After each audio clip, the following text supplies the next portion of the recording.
tulikiriya tukola video ennungi nga tusobola okulabikako bwe tutyo obulungi nga tweyagala bwe tuti tweyagalwa nga abantu mutunyumirwa nnyo omukulu waiswe ne ngamba wayi twatudde tugamba omusajja ono genda kumuzza ina ebintu balina okwogera kwegula abantu mwalumiddwa nnyo video eno mwali mwagirinda dda ne ngamba alright omusajja ngenda kumuzza katana Ivan nkwagala omusajja anja kumuzza tubeko kye tukola ki kye tukola so mbadde nsaba ingiriya wange chali Selected David Management nga weri ya Ivan munkwasizo omusajja wange oyo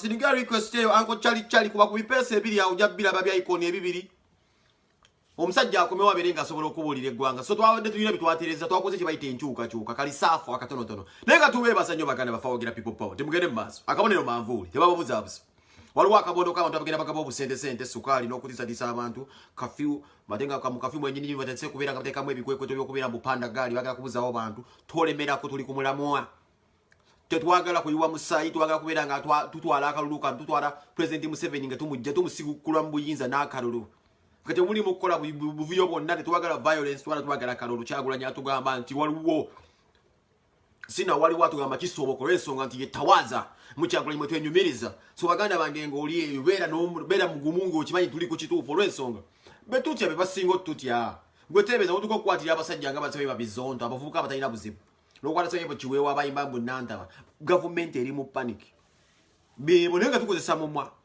oli nakuba akayimba nti ezaake omwana w'abandi olezaate zaake nga basiba so baganda bange tubagambye kiti kimu tuli ku kituufu anko chali obala video yange eno sinika request ole kipesa kyolina okuba wawo chali mpesa bibiri awo ebyoyina okubeera ng'osika kimva kiri awo jakiraba chali ya nkufunye kubanga nkufuna wano nkugatteko ya nkufuna anko chali ya anko waiswa ona bulungi sebo yes sebo badesaba oba kamera iwaggulu nnyo kuggwe bakutadde kamera wakumaika olabika oli waggulu wa kamera naye abantu bange bakulaba bulungi simanyi beera ng'ogikola bwotyo bwotyo mpolampola baasi mukulu waiso leero okukira kulaba omuzuli kuba kati nsobola okukulaba nina zonna essanyu ly'amaanyi kuba kati internet omuzuli getwirabona bulungi mukama w'amaanyi ensi ensuubiza engiraba tugituuseemu kyebategeeza generation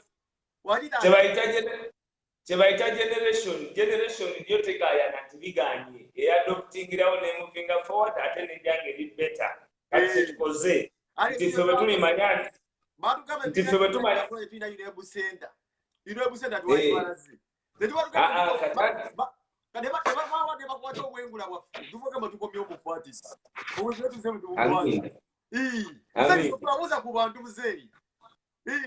nsanyuse nnyo omulundi guno kuba nti tuzze okuwayamu ng'ate n'obwengula bwannannyini bwengula nabwo leero butangavu bwerufu drone ez'enjawulo baŋŋambye nti ziri mu kutaayaaya olova okulaba nti tusobola okunyumyamu ku nsonga ez'enjawulo ezikwata ku ggwanga lyaffe Uganda. Amina ta. Era tumusanyufu amannya n'eddoboozi nze Alex Waiswa Mufumbira. Omusago omugezi. Bagamba omusago omugezi. Abasoga bangi abagezi. Anko waso abantu abamu bakulaba na Bobi Wine nnyo. Ne twagala tugende mpola abamu bagamba oli lawyer mukuukutivu. Abagamba bagamba oli musajja musomesa mukuukutivu. Abagamba oli activist kati waso ono kati mupakaginze yani netunda twenda kubayizo kumanya waso yani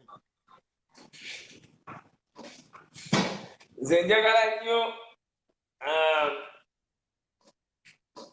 njogerweko nzaani nga obuvunaanyizibwa obwatuweebwanga omugigi butuukiriziddwa siyinza kugamba muntu yenna nti nina kyendi nga generational humbleness mukama katonda ffe gye yatuwa after 40 years yagiwaffe okununula bannaffe abaana baffe ne bazzukulu baffe nabwe ekityo nze siyinza keera kumakya ne ŋŋamba nti nze gundi paka ng'obuvunaanyizibwa obwaweebwa omugigi guno ogwaffe okugjako nakyemalira Yoweri Kaguta Museveni bumaze okuggwa awo abantu ndoze bali njogerako tinayimirira ku kigambo kyange oba nakifiiririra kubanga mmanyi nti obuvunaanyizibwa bwe twetisse amayengo sitaani biyitirivu mu kununula eggwanga lyaffe Uganda. Njagala njogerweko obuvunaanyizibwa obwampeebwa bakitange bwe bwalemerera ambutuukiriza. Bwe ndibutuukiriza penge sulufu lyogera nti omusajja oyo nti yagamba mu myezi 4 Museveni tugenda kumuggyako ne bamuggyako kubanga timetable Robert Kyagulanyi gye yakola ne bannayuganda okuva lwe yajja mu palamenti emyaka 3 gyamazeeyo. Ate nga nakyo kyanjawulo mu Uganda tebaddeeyo munnabyabufuzi ajja neyeegwaniza mangu ntebe ennene naye yajja mu palamenti okubiteesa n'asanga mu palamenti nga gyabiteeseza tebisoboka n'asalawo n'abyekwatiramu bwe kulaba nti ayagala okujja jjajja mu ntebe. Ate jjajja mu ntebe twamugjamu dda era nayo njagala mbulire bannayuganda Pulezidenti Museveni takyayina buyinza bw'abantu asigazza butono nnyo bwa mmundu. Nagamba nti tatya nze waffe Ejjinja bwe nali nkula Ejjinja waliyo kyebimu ku kalina ezasooka. It is one of the custodian boards. Ebimu ku bye tugenda okutereza nga tukubuta obukulembeze a lot of messed up government properties kubanga bano abasajja bajjawo cooperative societies ate olwaliro bakomyawo sako nobabuuza are you thinking in future oba you are thinking in reverse. Bali retrospective mu kulowooza naye highlights waliwo omugenyi eyajja. Omugenyi oyo bwajja n'ayambuka ku flat esembayo kakati n'agenda awanikayo buno ku underwear. Bw'awanika ku underwear yali avudde mu byalo byaffe ebyobusoga ebyewala. Bw'awanikayo ka underwear mu kugezaako kajjayo n'ayimutuka n'agwa wansi. Bw'agwa wansi omutwe gwayatika ne guba nga guli kugamba ekiwuduwudu. There was separation between the head and the body. Naye omutwe gwali pulayinga nga gwo tegunnafa naye nga of course there was already dead body. N'enkoko kyekimu ekoko lima ng'omutwe gufuddeko naye befudde.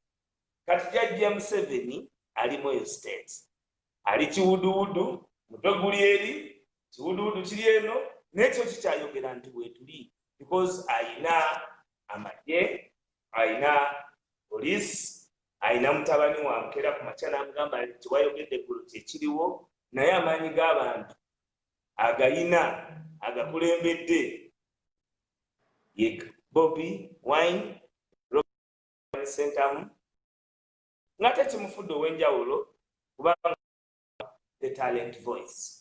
Bino ebintu penge tubadde tubyogera ebbanga lyonna naye eddoboozi lye kubanga in every revolution Hitler yalina bye yali asinga okukola. Benito Mussolini yalina bye yali asinga okukola. Otto von Bismarck yalina bye yali asinga okukola. All these were legendary people in their different activities. Nebwoleta Napoleon, come to Nelson Mandela, he was very good at law. Okuva bwe yali agenze okusoma e London. Naye gulo n'abagambye abatulabira abatuwuliriza nti byonna bino nga babikola ekifudde ono ow'enjawulo is a superstar. That is why the politics now is even of superstars. Tobola banawe katoli mu politics leero. Ekikulese mu politics kubanga akulembedde eggwanga mu maanyi g'abantu is a superstar. Yes, and in politics even when you go to the rise of Napoleon, yalina ebintu bibiri. He was lucky and he was handsome. Bobi Wine is lucky, he is handsome.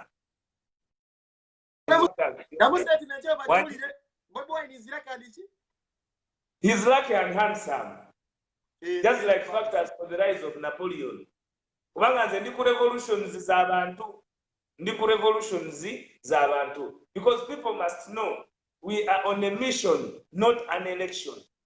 Tulina obuvunaanyizibwa nga generation. Kubanga bano abantu beetolodde emyaka 4. Kyovola aba President Museveni bwe yali ajja yajjanga ku kyalo nga buli kukyalo alinako omuntu. Olwaliro President b'amanyi bw'atunula bw'ati n'ayita Lugunda, bw'atunula bw'ati n'ayita Nakalema, bw'atunula bw'ati n'ayita Sabiti, bw'atunula bw'ati n'ayita Byaruhanga, bw'atunula bw'ati n'ayita Rukutana, bw'atunula eno bw'ati n'ayita atwine bwatunule no bwati n'aserengeta kakati n'aba kubanga bamanyi omuntu bwakaddiwa nze mbadde n'abantu abakadde babiri ate ng'omu yali mugagga nnyo sijja kumwogera mannya naye kubanga alina abantu ate ab'obuvunaanyizibwa bamanyiddwa naye nabo bajja kumanya ali mukwano gwange nnyo naye olumu yakolanga decisions ku ssomero n'agenda sente n'azijjayo n'azigaba ng'agoba school fees ku ssaawa 5 ate ku 5:30 omwana bwe yagobye n'agenda n'abuuza waka lwakyali waka lwa myaka kye twakolako ne omugenzi Sebaana Kizito ng'emyaka gigenze nga tuli ebiwayo ebi naye gamba nakkiriziganya nakyo ekiwayo ekirala ekifuluma kakati omuntu gwe tukolagana naye ali mu advanced stage bw'asembye okwogeraganya naye yasemba okujjukira ate nga jjukira naye abadde mulimba all through because generation yaffe abantu bagamba nti kakati people power evuma people power eri insulting people power erina all types of people naye abantu bano Lucifer bayisa billion 82 billion yes sir billion 82 billion 82 muganda wange ampuliriza bazisa kukola masks ze basooka okukolako ze bafulumya officially zaali masks 7,500 ku miliyoni 33 eza masks ze balina okufuluma ampuliriza people power we rolling out okukola masks statistics ze tulina mu collection of masks eza people power era ezagana government okutandika oteekawo etteeka ly'okwa zaali simple kubanga people power yakola masks ezaali ziyita mu kakadde akamu n'ekitundu ng'ate demand yali ekyeyongera paka olwaleero now bwebanga Bobi Wine n'ekisinde kye twasobola mu bbanga eryo ettono lyenkuwadde okufulumya masks ezisukka akakadde akamu n'ekitundu mu population kubanga byongegerako biri statistical weebiri gye biri ku ground kubanga this time I think you can talk about people power masks to be close to 3 million but the government of Uganda has failed to produce masks 33 million masks at a cost of 82 billion 82 billion you have a government they are not like bo balungi kata botabavuma ogenda bagamba ati kubanga olina mundu mulo awulo muzikiziganya nawe kafulede kyenye tugere ba sabula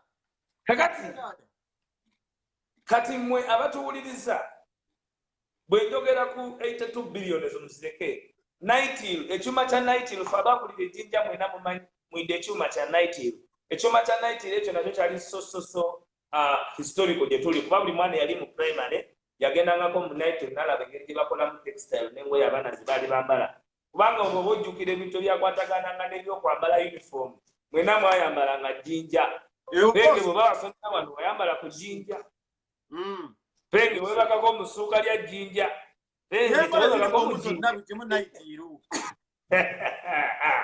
kati mbuuza Nightil baana baali balabye ku Nightil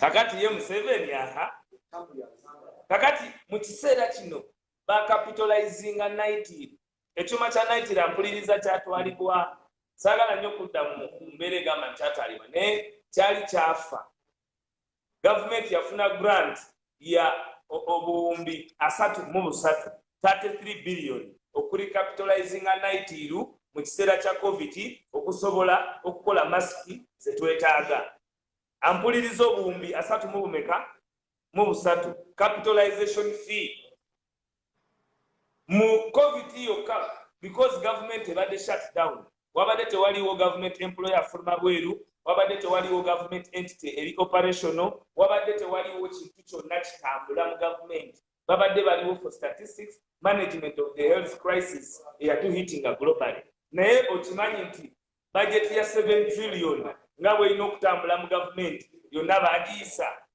era yaggwawo era waliwo buli ennaku 10 state house neyisa supplementary budget ya 10 billion. These people eat $1 billion per day. They eat $1 billion per day. Bali akabumbi. Per day. Kubanga waliwo buli ennaku 10 okutandika budget endala ne basabayo obuwumbi 10. Ate ne bayita naye gwe kati kankubuuze President Museveni yawadde NRM party million aga okwewandisa kuba president. Naye COVID-19 Uganda yagiwa million emu emitwalo aga. Nga mukyala wa alese million emu emitwalo aga ajidde mu convoy ya million 5 expenses in mafuta. Tereza pesa mwiwa Kambidemu. Yes sir. President Museveni ya nominating the National Resistance Movement ne million yaga nomination fee tuliziganya. Ne President Museveni ngamaze okunominating a million 2 nomination fee. Yeyongedde n'aleeta million emu emitwalo 4 million emu yawadde Uganda mu COVID. Family yonna yalese million emu emitwalo 4 okuyambako Uganda mu bya COVID. Family ya President Museveni yawa Uganda million emu sirimba statistics. I am a person of statistics. Nze kingana okugenda kugundi ku TVs nezenjawulo because I speak the truth. Zino sente yazisigning anagamba nti omusaala batuwadde 1.5 million 1.4 million era nga ziri signed on behalf of the family kubanga mama waffe Janet Kataha Museveni yazireta era gwali mukolo kuba gwaliko kamera naye million 2 baloya bo bazitute wali Kyaddondo bwe bazirisivinga kati Uganda gye baagala oba wali eyo weebuuze oli wa NRM kubanga lero ku page yo tetuze ogera bintu bwe balowooza tuzze okubabulira lwaki be tusinga okwogera ebintu bya NRM batugenda bimala mu 2040 okunyonyola ebibi by'abaana batukulembedde tubimala mu 2040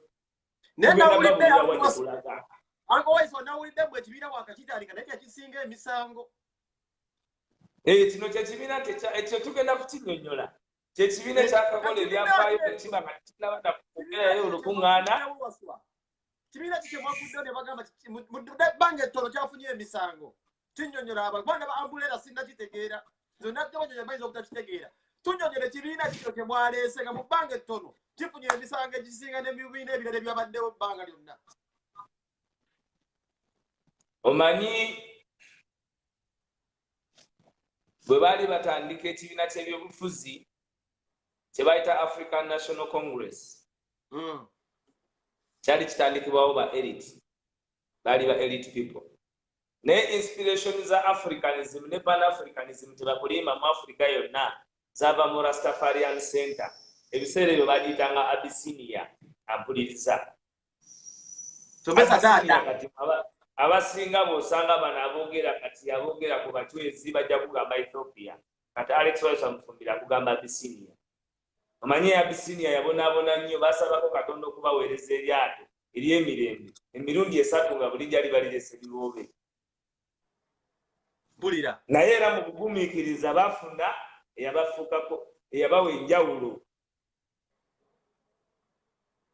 enjawulo kakati olwaleero njagala omanye nti ekibiina kya National Union Platform tekyatandise eggulo kyakyusiza bukyusa bukulembeze ezo ensasage gy'owulira yakukyusa buki bukulembeze pulezidenti abaddeko bwe baatuula mu delegates conference omwaka nga 14 July 2020 ne bakyusa obukulembeze ekyenjawulo ekiriwo nti mu kibiina memba omu eyalimu nga ensi temanyi nti memba wa kibiina kino yafuuka pulezidenti kye kati ezo details za kibiina naw pulezidenti gyono bw'amala okufuuka ayina ekisinde kyabadde akulembera kye bayita people power olw'okuba nabagambye nti yeehigize talent voice ekigambo people power kyafuuka eggombo nekiruzinga abantu ne bakirabira the literal meaning ne people power ampuliriza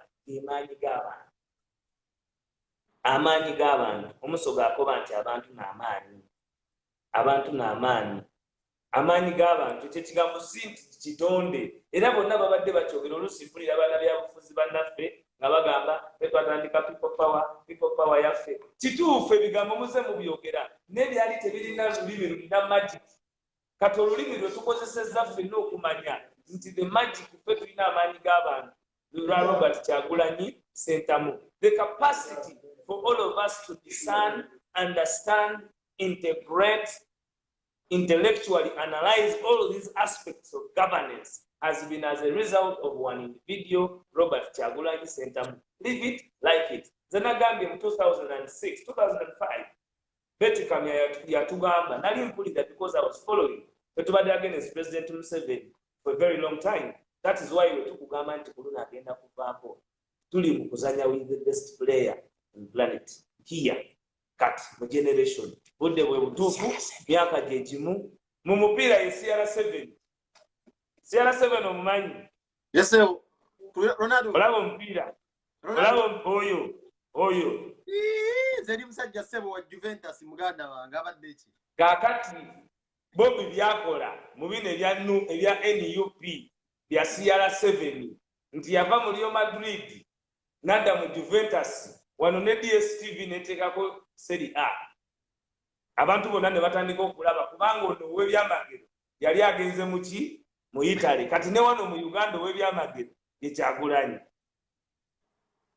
Kati kyobola bayagenze mu kirabu abantu bayomba omanye lwaki abantu bayomba b'ebyobufuzi lwaki yagenze mu kirabu entono yagenze mu kirabu ki entono naye ye musambi mulungi yekakasa nti mu kirabu ye entono agenda kugukuba agutuse ku level gye mugwagala gutwale ne World Cup ate ye tasuubiza byawala yakugamba nti 2021 tasaba myezi 4 tasaba myezi 10 akugamba nti ye mission ye ya 2021.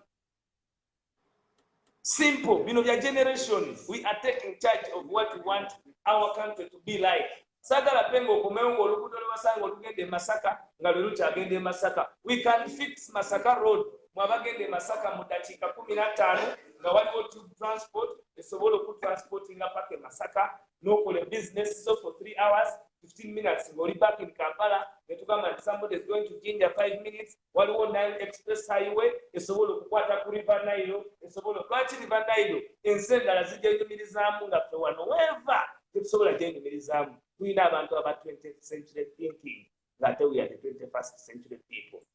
Fire! Hey! So fire! It is upon all of us as a people, as a generation. Kubanga bino bye tudiscussinga sibyo. To the US, you can travel to the UK. Even your family can. I want to assume that even part of my immediate family can do the same. But that is not why we are in the struggle. We are in the struggle because we are not certain of the future generation. Omwana okusoma wanasasula emiliyoni 1.4 school fees cut across minimum okuva mu nursery wonna private institutions.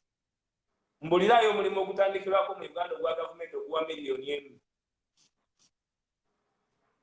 gumpe era gyonna egiwa ssente zitandikira ku $2,000,000 $3,000,000 bagiteekawo nga gyabwe era omwana gwe mwabanga naye mu kibiina nga yasemba ogenda okuwulira nti kati yali mu URA enogamba yiyi kompyuta aginyiga atya figa zijja zitya kakati oyo wa URA ababosi ne bamuteekako kati era tebababuzaabuza lisiti zigenda ne zifuluma ne mubula bakwata omu bw'ati n'aba nga yali wansi yali ku musaala. I can implore all of you Ugandans abali mu civil service musneaking out lists ezengeri gye mukolamu mu government. Once I know I have been there. I know. Yes, sir. No. I pity them because we grow in short time fixing. Penge Uganda teina blueprint. Ba declare Jinja City, ne declare Mbarara City, nenga city tezina ba expertise. Kyogamba nti abo wamwe Sweden temumanyi ba city engineer be mwina ne mugamba nti kati wano Sweden waliwo ba engineer 50 bo bamanyiddwa. Webiba bya bizimbe abo be bakwasibwa ensonga y'ogamba nti kati bizimbe bwe baba twetaaga nguudo za city y'Ejinja Jinja egenda kuleetya kati Jinja ate yo bagifudde city ne bagitemako kati ne bagamba waliyo Jinja Rural ne Jinja City. Look at this guys really abatulowoleza. Make the whole place a city, actually gyongereko, make it bigger, because to anticipating for a smaller population. Government yakyagulanya obwetaavu bweyina okwata gavumenti amangu mu 2021 tugenda kubeera miliyoni 100 emyaka 2 okuva kati. Obuvunaanyizibwa bw'okupulaningira miliyoni 10 muyinza obbakwasa abaana abakadde. Eggulo nabadde ngamba muganda wange nti okugamba bano abasajja nti bakyatufuga n'omuntu aba bawagira abanga omwana akeera ku makya n'akola ekiraamo n'agamba nti jjajjaawe yagenda omusikira omuzzukulu.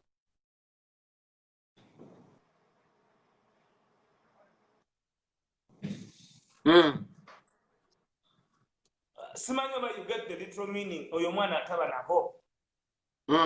Taba nabo. Kati gwembulira. What is there to make a city? Twagamba nti oluguudo oli lwali lwa 100 bewola kumpi $200 million okola bridge. Naye abaatuwola ssente ate be ba expert abaalokola.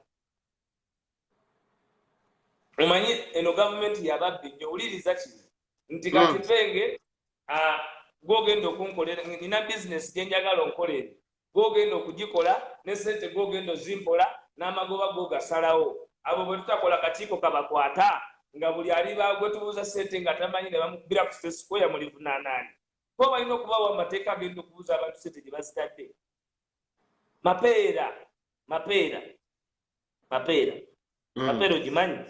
Ojiwulira? I think statistics bagamba bagizimba. Noza Mapeera bagizimba. I think it is 49 billion. About 49 billion. Mapeera. I think it's about 49 billion.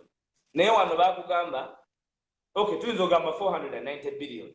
Nyinza obutaba certain. Naye ssente kyendi sure ezazimba Mapeera tezenkanankana na ssente yali Saida Bomba jana temukwaya ze yasayininga nga tamanyi 500 billion bamuwa olupapula. Minisita w'ebyensimbi bamuleetera olupapula nga lugaba obuwumbi 15,000 n'aluteekako omukono naye nga yetalaba nti ateeka ku mukono obuwumbi 15,000 naye nga ye minisita w'ebyensimbi. Oyo ne batugamba kale oyo tomugyeewo abadde talina bukufunafu bumanya. Ne baleeta ow'emyaka 78 Matiya Kasaija n'ajja okusoma budget n'agisoma nga byasoma si bye bawandiise. Naye ye olw'okuba yabadde teyeebase enkuba yamutaataganya ng'etonnya byazaaloota yali yeebase kye bayita sleep reading. Okimanyi tetwabalina mu dormitory Kera College buti. Omukulu wa sasozira mu statement eno omukulu abantu b'e Bulaaya bagiwulire eyasooka Saida Bomba sooka tege ku minisita oli eyasooka n'asayininga ne gwe bazzaako. Damu statement. Saida Bomba. Ndowooza Saida Bomba. Yali Saida Bomba. Yasayininga emiliyoni 5 ebiliyoni 5 nga tategedde nti asayininga biliyoni meka 5 minisita kati oyo ne tumugyawo okusayininga empapula nga tasomyemu era gavumenti nefiirwa ebiliyoni 5 ne baleeta omukugu Matiya Kasaija myaka 78 nakola olwo oli bakugobye oli balaba akoze ensobi ne bagamba tuleete omukugu wa 7 mu 8 wanga bino bitwogera bye biriwo kyenkugambye nti nze nkugenda kuwa facts kubanga nze nja kukubuulira nga nkuwa n'amanya ne example kubanga nze Alex Wise amufumbiro amanya ogawulira don't miss my words twagambye ababadde jjo that's why bazanjike kubwengula bamanyi I tell them the truth. Kakati baleta Matiya Kasaija. Matiya Kasaija yasomye budget joli abalamu. Nga nfu ampuliriza yasomye budget nga nfu ne bamuyita mu parliament ne bamugamba wasomye bifu n'abagamba mu mpomu dali bwe nasomye n'okutuuka kweyo level. Banange bino byenjogera national budget mu nsi yonna lwe lunaku lwe babuumuuza ensi okuwuliriza omwaka bwe gugenda okutambulula ebiruubirirwa bya gavumenti enteekateeka za gavumenti sente zigenda kweyongera zitya ab'e Bulaaya tunaatambuza tutya nabo ebyobulamu insurance thinking. That is how a government is run. Your minister, ladies and gentlemen listening and watching, came to the podium of parliament on the answer. Kubanga bino bwe tugamba nti biri mu parliament bibeera biri ku record. Era Saida Bumba yali signinga la bilioni bimeka 5 naye eyaze okusoma bajeti y'obutabalika 49 mpuliriza n'agisoma mu bukyamu. Matiya Kasaija ali myaka 49 akyali minisita paka leero era bamukubira mu ngalo. It is business as usual. You know why? None of them is in charge.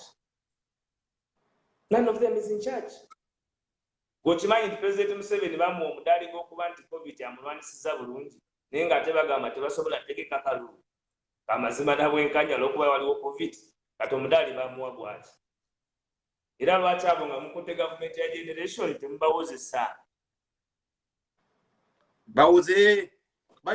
Ampuliriza wuliriza bulungi.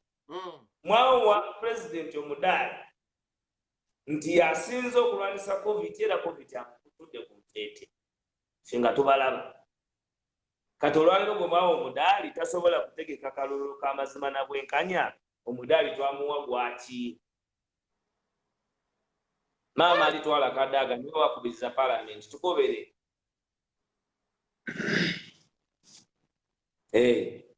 These guys bonna wano tulina okubajjako mulundi gumu ate tusooke tubasibire mu lumu emu buli omu nga tumubuuza lwaki wali okutogera eggwanga lyo. Waakiri endakiika zetunaba tubabwe kuba tulina okumanya. You must know why. Kati bwe njagala omulire ebbenga eggwanga erifaanana obubi ng'eryaffe gwe lyogere. Gwe yogerayo eggwanga erifaanana obubi ng'eryaffe. Tetusuubirayo eddwaliro ppya, tetusuubirayo basawo bangi bapya, tetusuubirayo bayinginiya bapya. Kuba twandingambye nti bano batukwata gavumenti abantu abaali bali abava eri at least twafuna bayinginiya miliyoni nga 5 nga Uganda ejjudde bayinginiya. Naye tetulinaawo, there is no expertise. Ne business gy'ogenda okukola nga yabukugu kebe kampani egenda kunyiga masaagi kasiteba nga baagala yabukugu era ogenda kulaba muyindi. Bwe baagala toilet paper nga byabakugu ogenda kulaba mu China. And the president talks about foreign investment. Nga ye mwenyini akimanyi nti he is the Chinese company himself. Because bw'obanga toli gwe the Chinese company yourself, why would you fly to China with your first lady, with yourself, with your in-law, with your son, with your daughter-in-law, nemugenda okunegotiating for a country? That happened. It is because you are safeguarding your interests. Ampuliriza amabanja agabawangibwa Uganda era mu abali e Bulaaya ge mulina okutandika okugamba naddala ng'ensinga China. To giving a damn, me I'm not going to China anywhere. Nothing in the Kola. Nagame ne Samsung and the Jipako. Wanga Zudit, Nayomba de Polansobi. China, Equatagana family Zawan. Saint is it Zola Baga Mabanja, Katingolo Kudulantel Express Highway, Tualo Kola Kubanja, Denenyo, no Lugudu Zam to Funium, which Okubanga Chipachi Bandigan, only 1 new road, Entebbe Express Highway. Yamabanja Manji nyo, atogeno Kuchizula. Nga fama majaga tugenda okubanga tusasula. Tugenda kubanga tusasula first family. Wanga bananyini company China. Manyo ba family yetu banja. Yekola gadi benga liye ate kubanja. Bajosi banna. Okategedde. Gui. Kati nze ngamba nti mpagira President Museveni. How dare do I begin getting my intellect to support President Museveni? Because we bakola company ngegenda kola omulimu gwa miliyoni 5. Boba jagamba nti kugenda kola ffe tusinga okola oluguudo oli expensive kilomita wano tugikolera $1 million. We do the most expensive but byaffe tebiswala bimanyiddwa byogerebwa era babiwulira. When the President Museveni yagenda e Rwanda n'agamba obuzibu bwe nnina ewaka babbi. Yera ye buli wayimirira agamba nti obuzibu bwe nnina babbi. Nekkiriza taata bw'aba n'ababbi ewaka, omwana omubbi ewaka. Buli bwe baba bakuba omwana ku kyalo n'awona, agamba omwana oguba lwaki abba omwana oyo mubbi. Aba ayogerako mwogere naye bamuzza nga bamusse. Taata omanyi kyagamba? Namanya tibajja kumutta. Kati President Museveni tumuggyeko abantu bonna bamanyi nti si aliko. Ladies and gentlemen, tulina okufunvibwa. This is our generational calling. buli calling bane generation Museveni balina generational calling ya kujjako baamini ne bayimuka ne babajjako kati penge gwe fumitiriza ba Museveni myaka gyabwe bali be bani naawe byoli Museveni arasobola okusiba musiba Museveni arasobola okuba ne pini zoyina oyo atataka bayi kubanga bali side za bizaliza kidangala nnyo nga blast yali asobola okuwa oyo wero gw'okubye nenda sebo tasobola dayidalo nene nkobira bobi kati akutegerera atya kati nga yali mu myaka 8 ate nagamba muje yasinga gwe omuvubuka mpuliriza n'omuntu yenna ali wooli nga gwe wave watatawo ngowezeze emyaka 19-12 n'ogamba nti muzeeyi kati takyasobola kuŋŋamba byalaali naye kati gwe oyagala omuntu alina emyaka 8 agambe nti eggwanga okubeera ne train eza tube ezidduse omuntu eddakiika 10 nti mbi bannange natya ng'asobola okujja mu head of state najja n'akulaga akawunga ate nga n'akasoke bamuleetedde akasazeemu akawunga kawaata mmere gwanga Uganda. Everything is messed up. Kati mulimu abantu baswa. Mulimu abantu baffe wasonasonye okusera mu kiriri. Mulimu abantu baffe bannabyabufuzi. Era ng'ogambye nti bwe balabye omusambi omulungi wadde baagala okuba nga beekwatako nga bakola akakundi kaabwe bamanya njo babbula okuba nga basigala mu bifo ebyo b'okufuna ebifo bye baagala okufuna ekyagula nkuba musambi omulungi. Balabye ageze mu ttiimu nga gye bayita ennafu NUP gy'otunnyonnyodde. Naye mulimu abamunda kati waliwo omukyala ndaba bakunye kuteekera wambira Stella Nyanzi. Yavuddeyo Stella Nyanzi ono ali biki kuba yagamba nti awagira people power mbate awagira FDC mbuleta awagira kino kyaffe ekipya NUP. Kati abantu nga bano abakola statement gezo ku Facebook wayiswa amanja galo sokotangaze ku bantu abantu nga bano kyekigenda kyakuwa kakati National Union Platform teyatandisewo jjo. National Union Platform yatandikawo mu 2004 era ebadde etambuza obuvunaanyizibwa bwayo ng'ekibiina naye omwaka oguwedde mu mwezi gw'omunaana yasaba Electoral Commission mu butongole okukyuka mu linnya lye yali yasaba okubeera ekikkirizibwa mu bateeka nedda mu linnya erya National Union Platform. Weewaawo omukulembeze w'ekisinde kya People Power, omukulembeze w'ekisinde ky'amaanyi g'abantu. Amaanyi g'abantu lwaki omukulembeze waakyo ye Bobi Wine? Kubanga Bobi Wine bannayuganda ffenna nze nali nkirabyeko kuba ntambudde eggwanga lyonna naye Busoga, mu Western Uganda Embalala, Karamojja, Teso, Eggulu, Lango byonna bakkiriziganya nti omusambi gwe tukkiriziganyizaako nga bannayuganda tukooye bano ababadde beereeta. Omanyi mu busambi nze nakulira wali ejjinja abantu abatuuliriza ku Kakindu Stadium walingawo football team bakochi nga Paul Ouma bo bakyajjukira kuba balamu Batimose Ayeko abasajja nga ba Geoffrey Maso oyo bwabanga asobola okujjukira ensonga zino omugenzi Abedaira Mukama Katonda amuwe ekiwumula eky'emirembe. Kikyengezaako okugamba nti the formation of the National Union Platform amaanyi g'abantu Bobi Wine ffe twamukuza ffenna tumumanyi ffe twagamba nti kati tuleese omusambi asinga akabiriti ke tulina kokka ke tuyinza okuleeta okugyawo nakyemalira kubanga penge badokita bagezaako. Dr. Kizza Besigye abadde dokita abadde Kano era Kano retired Kano yali naye mu nsiko ye yateekateeka ekibiina kya National Resistance Movement. Twamuwa chance emirundi emeka 4 si mu bubi omupiira emirundi egimu n'agukuba ku muti emirundi egimu n'agikuba mu bire emirundi egimu ne bamukwata entega ne bamufuwa offside naye ng'abadde agukubye ku dda emirundi emirala n'agukuba ebweru ne bagamba gunywedde tegunywedde ffe ne tuba nga ttiimu era teyiseewo ne tugamba ekyo gibadde emyaka ameka 2 ne tufuna akana ne kajja bwe kasooka okuyimba kayimba kagoma ne katandika okukula nga ffe tukakuza era ffe tukagambye nti kati ebyomuziki biwummuze jangu mu by'okulula Uganda. Teriyo muntu yenna mu Uganda nga balonze Kyagulanyi yali talaba. Teriyo mu Uganda yali tayeegomba kumulondako. Yonna gye yagendanga okuba omuziki nga bamugamba naffe weesimbewo tukulondeko. Ekyo kye tugambisa nti ssebo ffe ababeera naawe abantu bakugambye jangu kuba pulezidenti wa Uganda.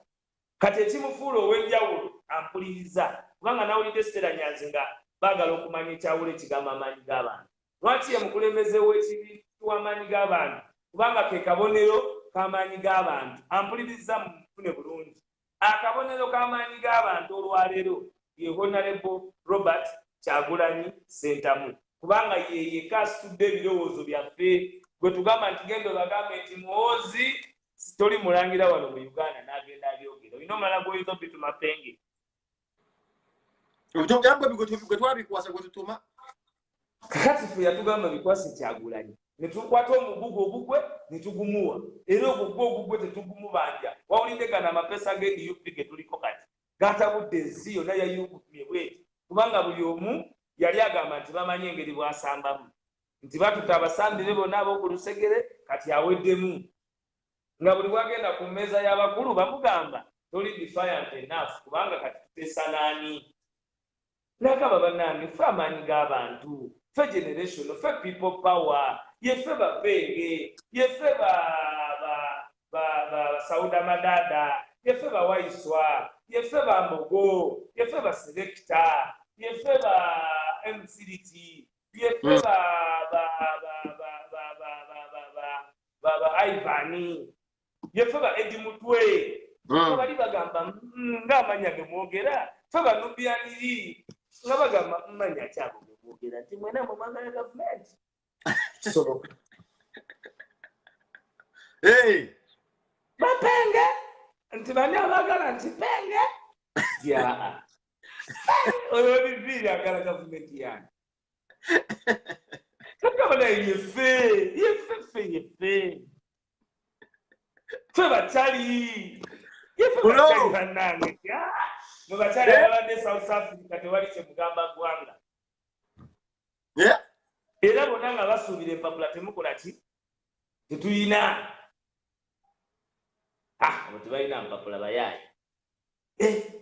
Nayimulosa Squad Executive Secretary Lawyer Lewis Lubongoya Harvard ne Oxford oyo Secretary General mupya ampuliriza owa National Platform. Omuvubuka gwe bayita Lewis oyo kyogamba ebitabo yakolomooza nnyo okutuusa eyo namu Harvard. Aina Emakerere yayita ne bagala bamusigaze ng'omusomesa n'avaawo. Onfunye bulungi n'agenda n'abisoma mu Oxford ne Harvard. Eyo tebagendayo nga tofunye bubonero. Oyo ye Secretary General wa Bobi Wine. Kati gwe ndaga nti Bobi Wine yetabimala ate nga ne Bobi Wine muterevu yafuna point 22 kwa 25 gwa mpuliriza. Owa Museveni mubuze ze yafuna. Kuba kati abantu bainvestimatinga naye abantu babadde balowooza nti omuntu okubeera bright, omuntu okubeera intelligent ayina kubanga ayina bwafaanana. Ekyo Bobi Wine yatuyambye yakijjeewo. Imagine sente ze muleeta buli naku president agamba nti abantu ebweru muyingiza wano $1 billion. Kuba nze mba muwulira nga ayogera statistics. If it's not $1 billion in the financial year still sure name like amabeze mu $2 billion. What have you dared to do for them? Nga bali mu crisis ya COVID. Simuwulirangako ng'agamba nti tufiiriddwa Abannayuganda baffe ababadde babeera e London naye nga bangi bafu. He doesn't care. Okujjako bwe batugamba ambasada waabwe. Kakati gwe Munnayuganda ekibiina kya National Union Platform, it is a baby, it is a symbol of Bobi Wine. Bobi Wine tugenda mu kalulu olwaleero. Platform eno egenda kugatta obukulembeze obukkirizibwa mu Bobi Wine, obukkirizibwa mu nkyukakyuka, obukkirizibwa mu generation. Abantu bangi nnyo babadde batandise ebyobukulembeze nga tebalina bibiina bya bukulembeze bye balimu.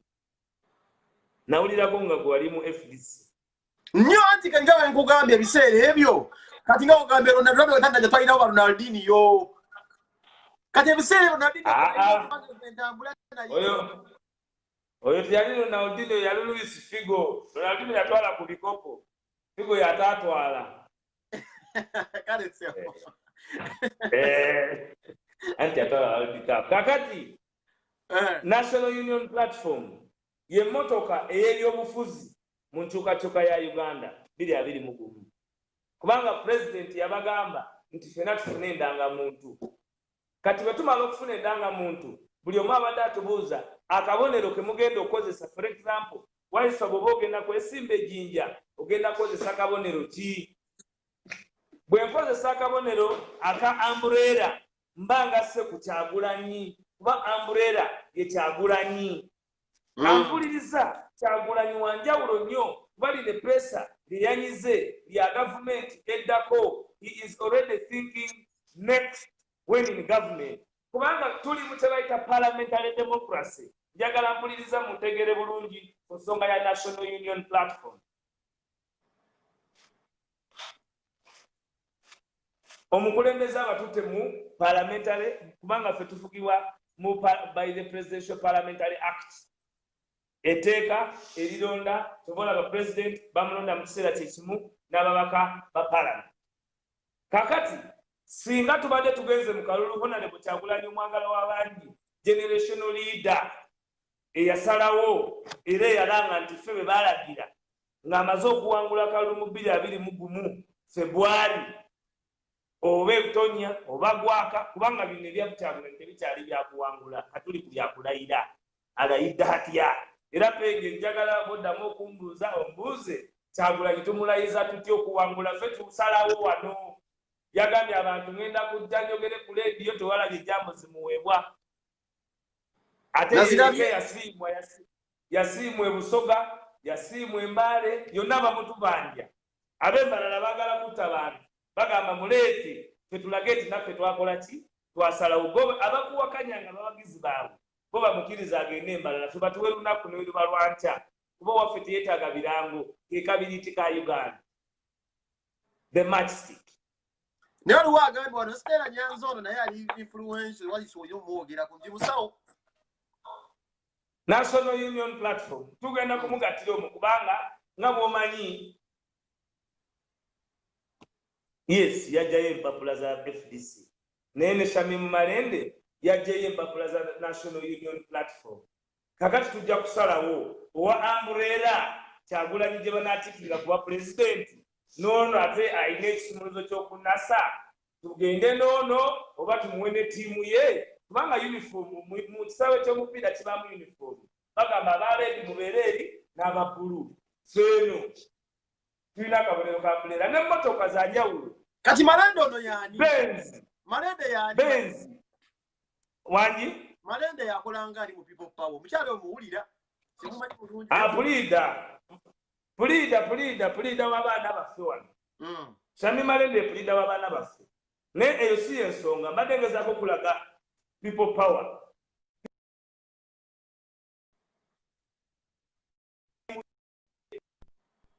Nzize ne Shamim Malende e Kampala. Nzize ne Waiswa e Jinja. Nzize ne Bigirwa e Kamuli. Nzize ne Ssenyonyi e Nakawa. Abo bonna benjogerako bamanvuuli. Ngeza nkulaga ttiimu ekkiriza okujja naye kuki Mpuuga manvuuli, Muwanga manvuuli, Segona manvuuli, Nambeshe manvuuli. Ndi kuki ku manvuuli. Kati tugende mu grand coalition y'amaanyi g'abantu kubanga ekya president kyaggwa dda. Tugambe nti kweno ttiimu waliyo n'eno ttiimu abasambi abaze kuba tulina eno ttiimu ya Kyagulanyi ya NUP ey'abamanvuuli abapya abaze mu byobufuzi. Tulina abantu abapya abaze mu byobukulembeze tulina okubawa ekitiibwa nga tebabadde na bibiina.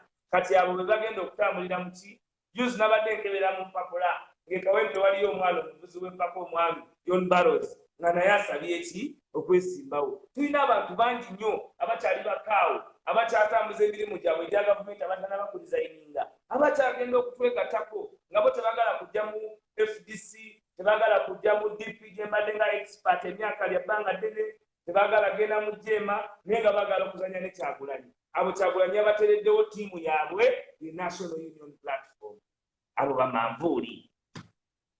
Kakati ng'abamanvuuli mujja kujja mu grand mu kinene eky'amaanyi g'abantu abasambi ba national team nga bolaba nti baleeta abavira ne baleeta aba Vipers ne baleeta aba KCCA.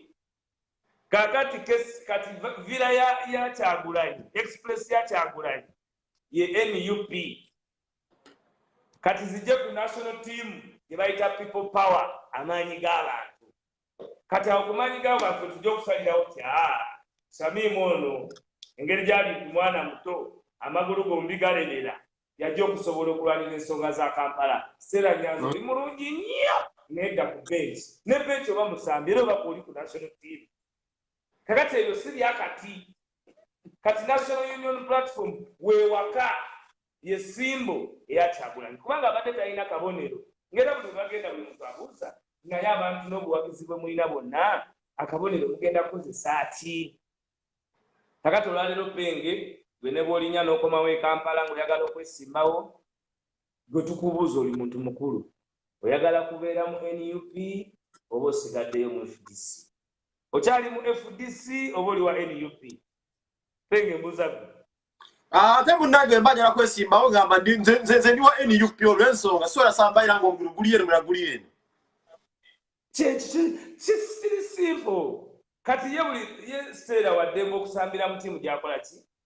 Gyasambiramu naye ate era njagala ategeere nti tosobola kusambira mu ttiimu egenze mu regular ne bakunoonyaayo kusamba ku national team. Lindako mwe mugamba nti bw'asobola okugenda okugenda okweberegete temujja kumunoonya mwanagirawo tasubira kujja mumunoonya. Ebyo bibyo nze ngambye siwulirangako nga bagenze mu ttiimu ya Seriba ne bajjayo omusambi mu Italy. Kati Balotelli ali mu Serie C tebakyasobola kumuyita ku national team.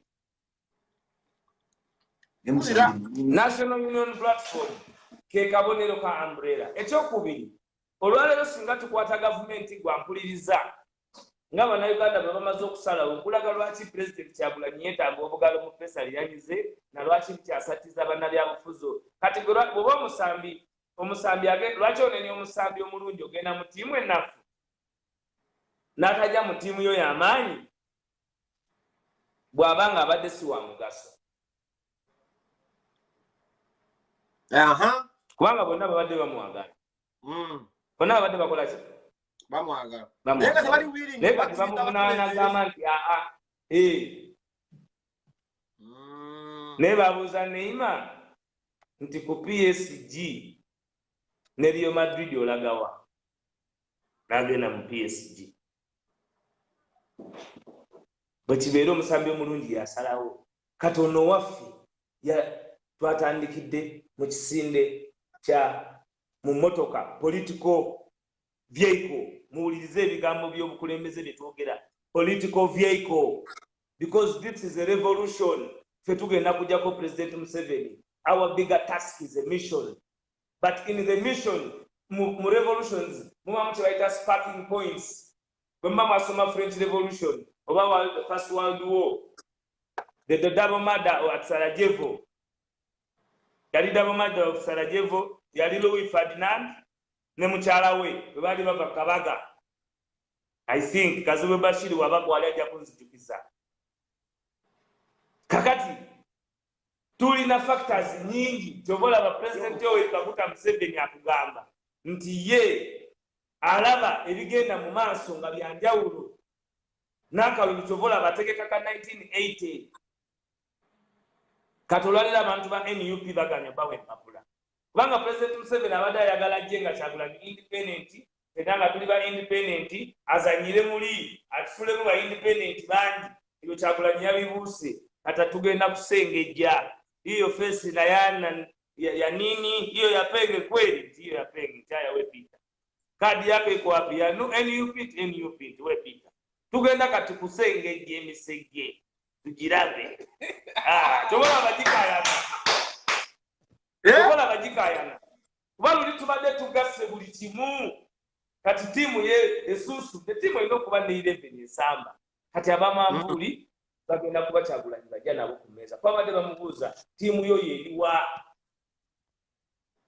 kati ajja na tiimu so ekigambo NUP kitegeeza National Union Platform ebaddewo ebbanga ddene eyogeza abantu obwamu olwaleero kubanga omukulembeze w'eggwanga addako gyakoze eki yatandikiddemu naye kino ekikoleddwa si kyekisoose okolebwa njagala okubuulira bannayuganda nti pulezidenti Jomo Kenyatta ne Raila Odinga be baali abakulembeze abatutumu ennyo e Nairobi era be bakulembera ekibiina kya Kenya African National Union ekyafuna obwetwaze era ekimu ekyalina wingi ya Mau Mau Rebellion bwe baali organizingamu the independence of Kenya. Ebyafaayo by'e Kenya bya njawulo nnyo byafaayo bya Uganda mu kufuna obwetwaze n'eby'e Tanzania. Kuba Tanzania mwe abalaba era abatuuliriza Magire yali armed struggle. Therefore mu Uganda abasinga twabanga ne kitta kudikazi abajaso okwewamba nga tewabaawo nnyo kulwanisa bannansi wadde amagye ga gavumenti agaabangawo go gaateekangawo embeera eyali enyigiriza bannansi mu nkola y'okubatta nga boolaba ebiriwo kati mu mulembe gwa President Museveni. Sometimes tyranny is not massive. It is sequential. Ejampola ebeera targetful nga boolaba kati ebihappen nga tibakeera ne batta abantu wa neri. Therefore mweno revolution nga boolaba Kenya African National Union bwe kyali kyetaagisa Uhuru Kenyatta president olwaleero w'e Kenya atuwuliriza okwata obukulembeze yakozesa Kenya African National Union kubanga Kenya African National Union yali emaze okukompromisingibwa omukono ogw'ekyuma ogwa Nakyemalire yali aludde era ku bukulembeze emyaka 27 Daniel Arap Moi. Kati wali tosobola kukozesa kibiina kya byabufuzi ekyo kyennyini ekyali kiteereddwawo ku independence. Abampuliza kino kikulu nnyo okumanya nti oli agenda kubuuza lwaki totambulidde mu Democratic Party. Democratic Party yateekebwawo okufuna obwetwaze bwa Uganda. Kati enzannya yonna gye tubadde tuzannya tetubadde mu mentalite ya byakubeera mu meeting kubanga babazungu wano mu independence system y'okufuna Uganda wano mu Uganda okufuna independence. It was boardroom politics.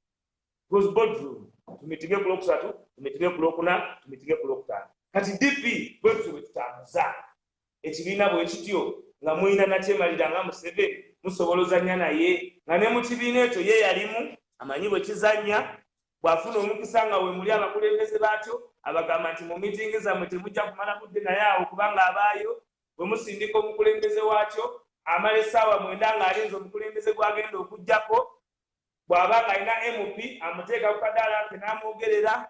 Kati ekyo kiyinza okubeera ekizibu okuzannya roole ennene okuggyako Nakyemalira kubanga Nakyemalira oba olina omunaabira mu maaso. Kati ne wabeerawo kiri ki Uganda People's Congress tokyagala nnyo ffe ffenna naye ekyo mumanyi bulungi nti era nakyo yakitambuza. Kakati ekirala ekibaddewo abamu bannayuganda nga tebasobola ate kukkiriziganya nganze abadde mu Democratic Party ngendaba nga tesobola kuntwala nga babadde mu jema ababadde tebafunanga bibiina nga baagalawo ekintu ekipya a new breath. Every revolution must have a style and a breath. Abantu babadde beetaagamu okussa okupya kati okussa okupya okwo ye National Union Platform. National Union Platform olwaleero onosobola okusala mu kibagambe mukulu wa Sona asooka agere ku mbeera erimu enyuyiriza Omunnayuganda nga agenda okulonda Kyagulanyi. Ennaku zino abantu batiisibwa LD okutta abantu abafudde ennyo lwa LD okusinga COVID, bannakatemba bannaffe nga Bizonto okusibwa. Embeera eyo nayo gikube mu ttooki. Gavumenti etidde nnyo kuba okukwata munnakatemba ng'oyo okwogera amazima mu nsonga ezimu oba endala. Abannayuganda ba LD ennaku ze badde nnyo abantu okusinga ekirwadde. N'embeera badde nayo nsaba osobola okuba mu ttooki. Gavumenti yonna bwe begenda kugwa ebyo byonna bibaawo. Ebufalansa nga bajjawo kye bayita French Empire eya King Louis the 16th waliwo time gye bayita the reign of terror. omumwalimu embeera y'okunekita abantu gye bayitanga the guillotine method nga bakwata omutwe ogwo ne baguteeka ku kyuma ekikusala ng'ekibaaga ente kyakulemberwa Danton Robespierre oba ne Grotesque. Kakati ne wano ebyo bisuubire Danton ye kakabagenda, Robespierre kandiho, Grotesque Sabiti muzee. Kati abantu bagenda kufa munnange. Saagala kikuttekamu na pampa okikunyonyola kubanga ffe tuli byakugyako Museveni. Era enjo oyinza okeera ku matapenge nga nange kasajja kaaba kabadde koogera wano eneenda. Naye ekikulu kiri nti bwe nfa kyekiddako. Toddawo ate kukaaba mazzi gate yongezaamu omuliro teri kuzikiza. Kyagulanyi asigaza emyezi 4 wano kyova olaba tetukyayogera bya Rababuleti tukubira ddala ku nnyama. Kati gwe tomanyi yakutte bizondo Museveni yabasibye. Hati omuntu gwe jjajja omwogerako oyinza okwogera ku jjajjaawo nga waali bagamba omwana ibuvo amanyi. Kakati gwe omuntu asobola okujja n'akupimira emmere gy'ogenda okulya nga pulezidenti omanyi weeti y'emmere y'omukono gw'omuntu alina emyaka 9 weba yenkana.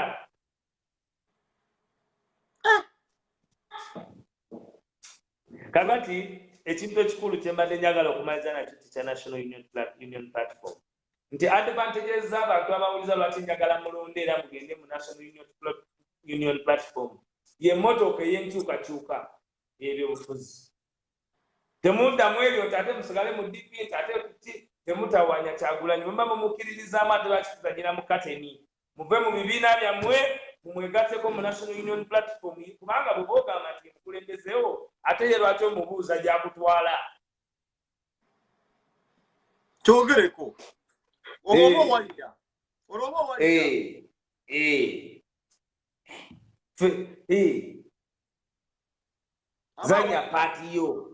zanya paati yo era gwe weetegereze buli akuba kerere. Emmotoka y'enkyukakyuka y'ebyobufuzi NUP fe mu DP ekirungi mu DP twaliyo nga bakugu era ffe okuvayo kwabadde tekwetaagisa kukola la kaluwa tetwaliyo nga bakugu. Kino olwajja membership nga tufuna nze ndi memba wa NUP era bwe mbayo okwesimbawo sebo penge ndi kwambuleera.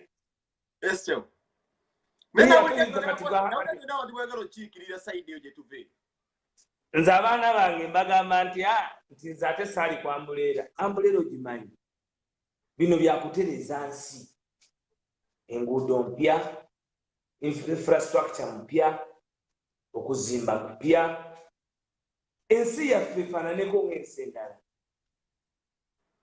Ogenda mu nsi endala ne bakugamba nti emyaka 10 wano wabadde wafaanana bwe wati nga bapulaaningirawo.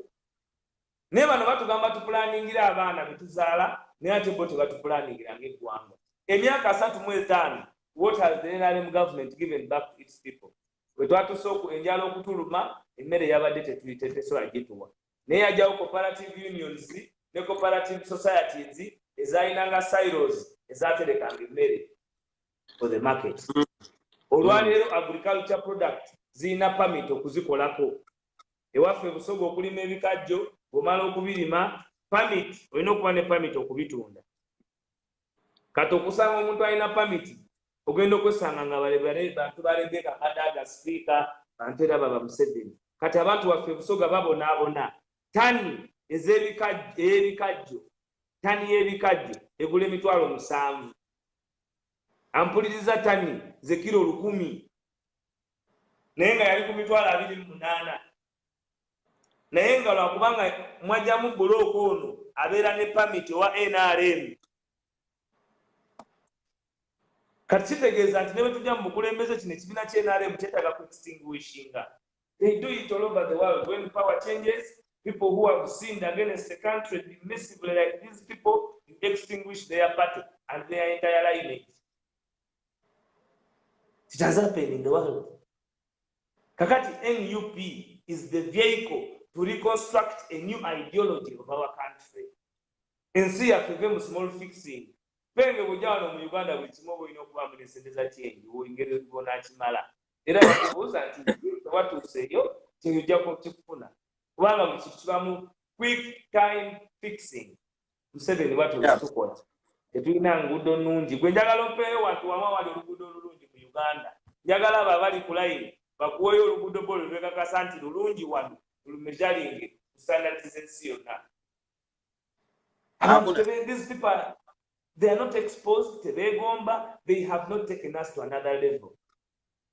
Therefore, NUP is going to drive the ideology, the new generational ideology, our orientation. Boba wera bide nze nkulira ideology ne patriotism moyo gwa gwanga okukinyonyolo nze nkulira okutendeka ne moyo gwa gwanga mu National Union Platform.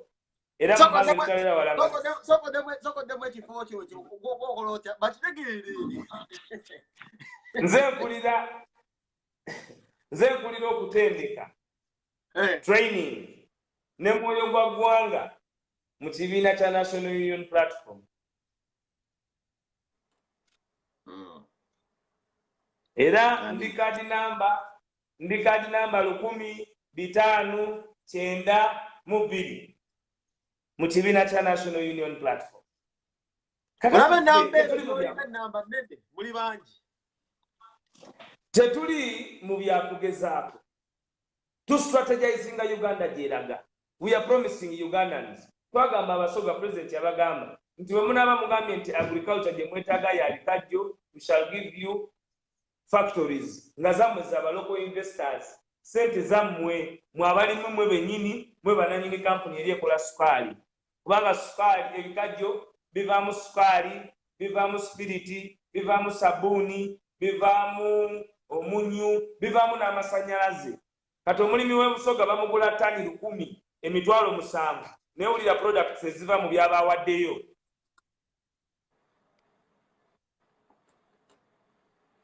Ate ng'afuna mu season etya season afabamu ne season meka. Kakati olina okuba nga ogenda kulwanira ebyo bye twogerako mu National Union Platform bye tugenda okukolera eggwanga. Ffe tukugamba nti ebusoga bw'okola enguudo empya 2, the Nile Express Highway ne lutandikira ku Amberport ne lugenda nga lukwata ku Nile. Nakubuuziza eggulo lwaki batuyita landlocked nga ffe tulina the longest river and the largest lake. We are the pearl of Africa. We have every water feature the world desires. Ffe tuyiwa mubiri. Kiringa gwe kuba na mwana wo ng'ali biwanvu ate ne bagamba nti penge pala atya nga gwe wamuzaala.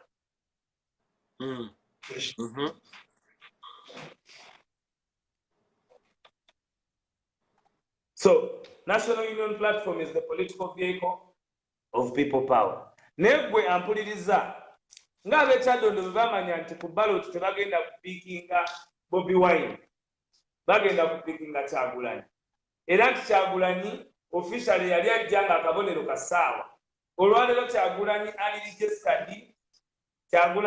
registered mu ggwanga ne National Electoral Commission ye National Unity Platform, National Unity Platform, ng'akabonero umbrella. Gwe wonna onalaba umbrella ojja kuba olabye Kyagulanyi. Bw'oba oli waka n'olaba umbrella yo oba olabye Kyagulanyi.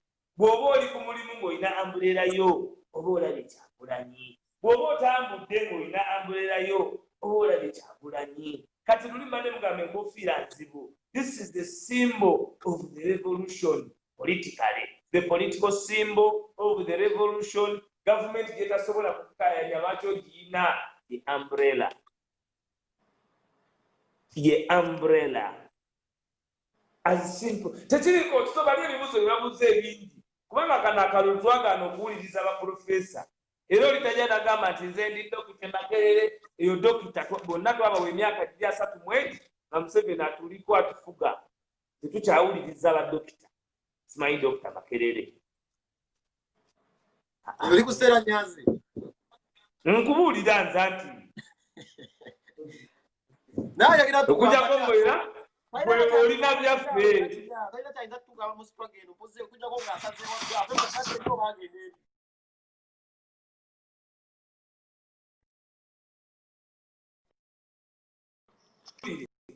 gwe President Museveni bw'aba atudde wali ng'ayogera eri eggwanga aba ne bascientists bameka nga wali olabye scientist n'omu ow'Emakerere eggwanga lyafa dda tewaliwo expert n'omu gw'aba naye kubanga bino ebintu banyumyamu binyumye they don't mind about the country. Yeah, man. Tewali expert n'omu tewali n'otugamba nti obulwadde bungi nnyo naye nga 95% abalwadde si bannayuganda babadde bayingiriranga ku booda ng'ate balisibya amaguzi byammwe kubanga bannayuganda temwabawa mmere n'amata ge twandigambye nti ge mulese twakizula nti gaali gabaawo dda nga gaafa. Lindako amata gaali gaafa ge bawa abatuuze tewawulira sipiika mu palamenti naye ekyali nsi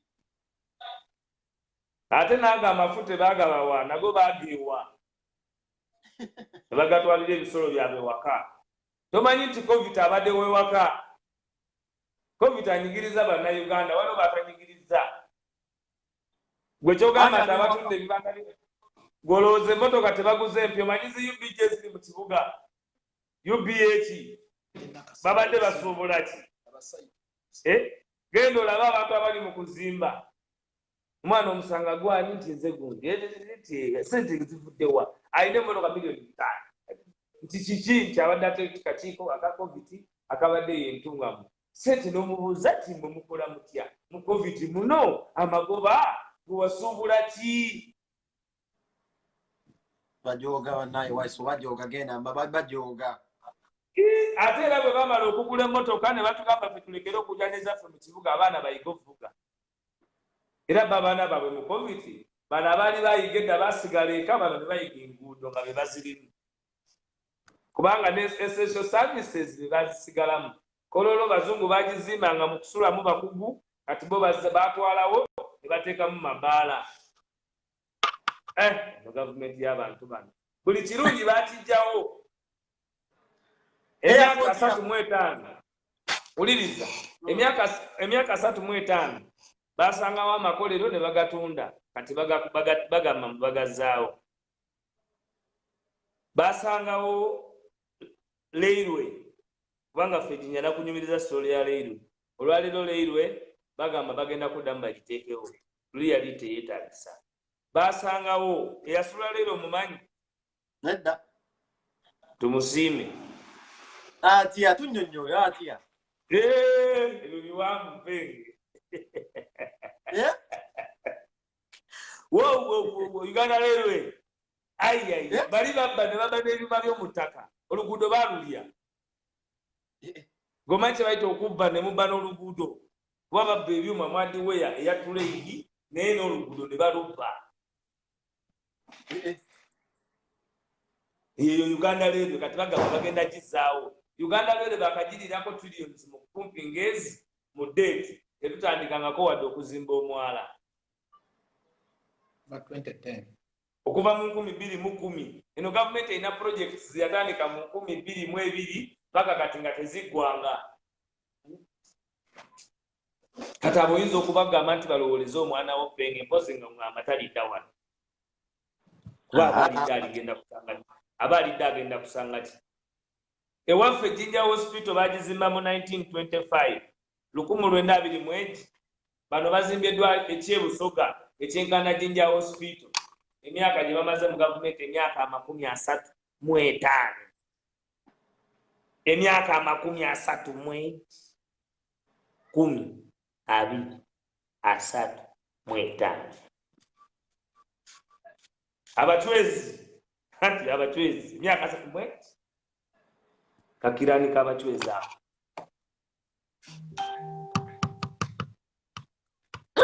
ne bajoga abakabaka abayinaddiini kubanga omugigi gwali gwaffe. It is our opportunity. The role of Bobi Wine agimaze. His role was to make you understand what is going on. Nti ye ne bamutta pengo omuzannyo gwongerayo. Ne bwe banzita omuntu omulala alina okwongerayo omuzannyo. Eyo ye role ye. Kati we have multiplied fena tubuse. Tulina now to organize how do we oust the dictator. Sebo ne banyabo mwe tulina okubanga we are willing to be on the line. Tulina okubanga lwaki wabanga Bobi Wine luli ng'ogenda okulaba Bobi Wine wasasulanga omutwalo n'akusangayo leero n'akugamba mu kwenunula akusange e Nakasero ku State House ne tujjako Museveni n'ogamba tetuwezaawo bantu omutwalo bagenda kumuggyako ku olwo. Fada alina okubanga alina confidence muffe nga bannayuganda kuba ye ali willing to command us as a general. Naye ekibuuzo kye mbuuza Peg, abantu mubasomesa, abantu mubagamba nti balina kubeera nga bamalirivu. Because this is a revolution. This is a generational calling. We cannot let these inexposed individuals take our generation for granted. Etulibera na liability. Because what chikola abana bafagenda chikola. Your son will waste these hours talking to me in Uganda or my child in Uganda if you don't fight to unseat the dictator. But if you and me unseat the dictator, your children will fly and meet my children here, or mine will possibly fly and meet your children there, to discuss how better we can be as a people. Fairness without a hustle. Nene bakusomera gwe ne bakusomera government abantu abasalawo. Kati mu abampuliriza tetulina time naye mugende mutunulire mu statutory organiza government eziri wano kubanga batusuubiza nti bagenda nazigalawo paka leero tebagalangako naye omanyi lwaki kubanga omwana abeera eri ne bamuleetera president bamugamba ono ntono muzzukulu wa gundi anti ono yali amuzaala kati nga bw'oli omanyi ne bamubuuza wasoma biki nze nasoma bino kale genda mwabali Scotland mukube tochi mu bantu bameka abali ku scholarship y'okusoma amafuta nga bali ku government scholarship era be baani tribalism. Yeah. Yonna ani agenda obisolvinga NUP umbrella kubanga umbrella eleta kye bayita rainbow leadership eleta rainbow kiki yemusoke kati gwe ayagala rainbow leadership agenda okugatta eggwanga lino reconcile unify this country ng'okiriza mu Robert Kyagulanyi Ssentamu wumuza interests zo eryato ly'enkyukakyuka NUP umbrella. Biri ebirala tusooke tubiwumuze bijja kudda tubikozese ate tebagamba nti babikolangako kubanga bo bonna basubscribingako mu movement system. They have worked with the movement system. So what do they tell me that the principles stop them? Bonna bali mu iPod bateesa n'ejjajja. Kati kino sikiyinza kuba kizibu batuyambe naffe generation yaffe batuweemuko penge gwe jjajja tomwewulira kyogamba tomwewulira oyinza omuwolamu omuntu omulala yenna gweoyinza okubayinza nti bakuwule jjajja omuwolemu omuntu gwe bwoba ngamba tosobola omuwola nga jjajja tumuwola tuli mu private schools. So kyetulina okukkiriza nti NUP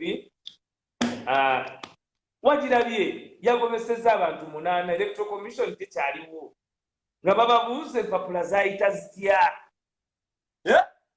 bantu 8 eyagobeddwa gw'owulira oyo gwe bayita Lwakoojo yaddira mu Bosco Muwonge gwemanyi Bosco Muwonge bamugoba batya okuleeta Lwakoojo kubanga Bosco Muwonge yamala ebizira ebyezindooza 6 oba mwaka I'm not sure naye ndi certain the man was called Bosco Muwonge is a sitting tenant in Lubaga. I will look for him and get facts. I should look for Bosco Muwonge. Kuba kyatuze Bosco Muwonge ye bamusiba overgraft esente zaayita zitegerekese nga ne president yali azibaweeredde lwakitula kuba teyaliiko kubanga omuntu abeera ku level ya secretary abanga permanent secretary yaba running affairs zonna z'electoral commission. Lwakoojo Kizibwe Sam Kuteesa yali handpicked ne bamuleeta mu electoral commission teyagenzerwa ssente tebabalimba no. Kati gwe togamba mbu yagenzerwa ssente nga mulimu secretary mulimu gwe togamba Lwakoojo abadde ku level ezanya n'omwana asimuula aweereza empapula naye kino kyalidde buli yakwata ku lupapula olwaleese ekibiina ekitwala gavumenti kireese gavumenti empya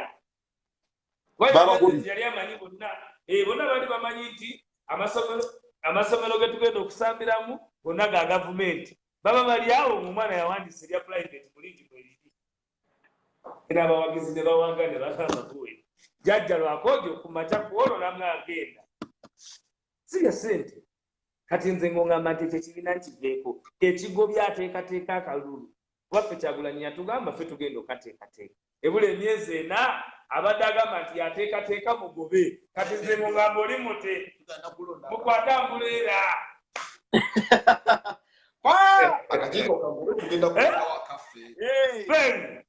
kiriza naawe kakati aha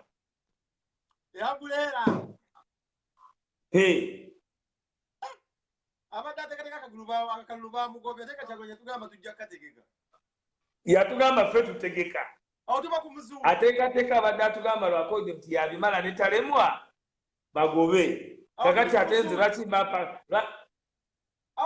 lwaki mbapa Kanyoli bikwase Kyagulanyi mapesa bw'abanga ye buli pesa lyanyiga likyusa ebintu lwaki nze sibimukwasa NUP umbrella tobuuza na bibuuzo bingi tulina bye twamukwasa n'obuvunaanyizibwa bwaffe fe obuvunaanyizibwa bwaffe bulina kubeera nga buli omu ofuuka mukulembeze wooli everybody become a leader where you are kubanga tutuye disoriented society kati kyogamba gweoyinza okubeera awo era nga nolagirira omuntu ewamwe ng'oyogera bwogezi direction twagala okomewo wano e Uganda nga bw'oba ovuga emmotoka esobola okulagirira gy'olaga kati nga Museveni alaba byakwejalabya ffe bwe bukugu gye tutunudde kati olajja kugamba kale wulira byalowooza wano obuuza omuntu nti eddwaliro bwe lifaanana kale abayo ebyayogera kasa bazimbawoko n'ogamba abantu nga mu 1925 bo bazimba malwaliro gwe mu 2021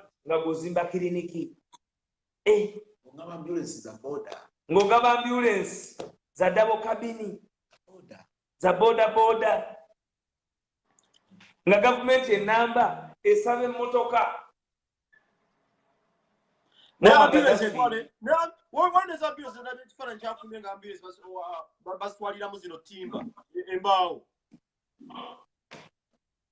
kakati bw'oba olina abantu batoga bakulembera nga ffe betwogera byabwewussa we either have a problem or you have a problem we either have a problem or you have a problem twagala okomewo ng'okudda ku Ntebe Road wali mu ssaawa motoka yeyogera newano emotoka enkadde emotoka ejja ne bwogigula nga yo bangaguze enkadde teyogera ate esobola okwogera nti kati nzikirira Nyanama baayogerawo abantu bonna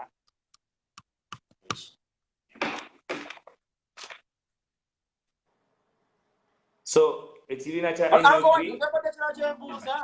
bagamba bano abantu bagambira okuleta nkubuuze mbu okulonda kuno kuba kwetanga ssente people power bagamba banya kati nga NUP yaffe tugenda kujjawa ssente zigenda okutuyamba mu kalulu oba kuba ebintu ebyo bitugamba nnyo tugenda kufuna banagenda tusapootinga mututeekamu ku ssente oba tuli badde bagamba bwe nabuuza kuti bambuuza ogenda kujjawa ssente buwetaaga ssente naye nga bakibuuza engeri gyakijjamu ng'abagamba bino si bya ssente naye kati nga tuli mu NUP tunafuna kasente akanatuyamba okuba mukulu wa iso inogenda ejinja okutambuza enjiri olina okufuna abantu bonawe tiimu nobiranga ebuna kati tuyimiridde tutya mu NUP awo tunyonyolemuka muli bateefuteefu mutya of course tukyasala entoto okubanga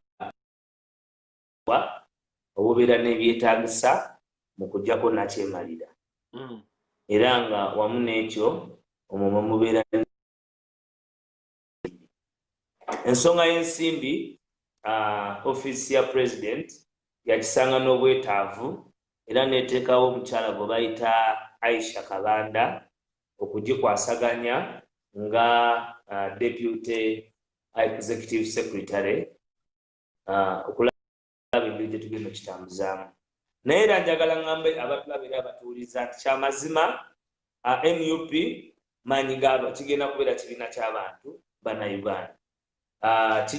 Ekibiina ky'abannansi okuwaayo okuba kwa nakyewa subscription of members benge n'ogamba nti kati okutambuza kino kati kikole bwe tuti. So tugenda kufuna fundraising drive egenda okulaba ntekawo era tufuneyo ku ssente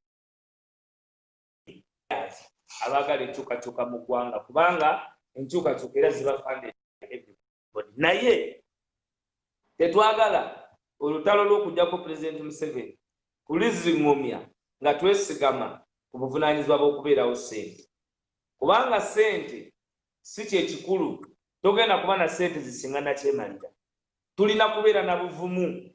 Bwe mmaso okugenda ejjinja nga kya buvumu nnyo mu kujjako President Museveni, nina kusala magezi na ntotto kutuuka jjinja. Sirina kuteekawo kati tolina teekawo katala nti olina okubeera oba obadde ogenda ejjinja n'emirimu gyegirina okutusaayo. Tuteekemu obuvunaanyizibwa kuba embeera ze tulimu si za bulijjo. Nakyemalira ayavuwaza abantu okugenda gy'ali okuva ku mulamwa. Kati ffenna tukkirize, ffenna tujja kwavuwala, ffenna tujja kuba bankuseere, naye essaawa zino Nakyemalira ali ku ddakiika zisembayo agenda nga bwe ngambye nti agenda tutta, agenda kutusiba. Tulina bumu, therefore tulina kuba bumu, tuyambagane morale, financially. Nekyokubiri, you can play a part. Bw'oba osobola okufuna posters za Honorable Kyagulanyi 5 n'ozifuna nga zosobola okufuna mu bwangu, funa omwana azifuna ozidelivering nga posters. Kuba guno omuzannyo gwa kwongerayo. Gwe bw'oba olina ekyalo kyo nga ky'e Masaka, olina ekyalo tugamba oliwo Ekyannamukaaka, ng'oliwo Ekyannamukaaka, teekawo eyo embeera. Bw'oba yeggwe Patricia Sewungu ng'oliwo e Kalungu, ab'e Kalungu bakubire posters ezibamala eza Kyagulanyi. Tumanye nti kakati e Kalungu tulinayo bano bazikubye, benge ku Ntebe Road zibakubire. Ngezaako okulaga how we can play a part ffenna. Towadde specifically nti owadde ssente, naye omakinze sure nti omuzannyo guno gwe twongerayo. Njotemye empende enjiri yeeyongereyo. So abantu balina okumanya nti ekyokubiri, it will be very difficult to have money, kubanga nga bw'omanyi waliwo n'amateeka agaziyiza ssente z'olina okuba nazo ng'ekibiina ky'ebyobufuzi. Kubona omusambi gwe tusamba naye ekisaawe kyasambiramu Pulezidenti Yoweri Museveni n'okutya kwe, alina n'ogamba nti omuntu alina kuba na ssente. Naye nga ye alina ki? Kati tulina kuba nga tuzanya from the absolute. Vatio kyoba olaba Bobi Wine yeetaaga okuwa credit nti yaleese ekibiina n'akyanjulira bannansi, eggwanga ne ligwamu ensasagge kubanga yabadde azanya mu vatio. Every revolution must have virtual decisions. And the virtual decisions are always the best. Kati gwe kyogamba tikyakutte, gwe towulira ssanyu nti you are a founder member of a revolutionary party. Mane ssanyu naye nga kugambe muganda wawe nesimala 10 mu nsawo naye nina essanyu nina essuubi. Kubanga tugenda kozesa generational ideas. President Museveni mu biseera byabwe byali byasuula mu bbomu mu bantu.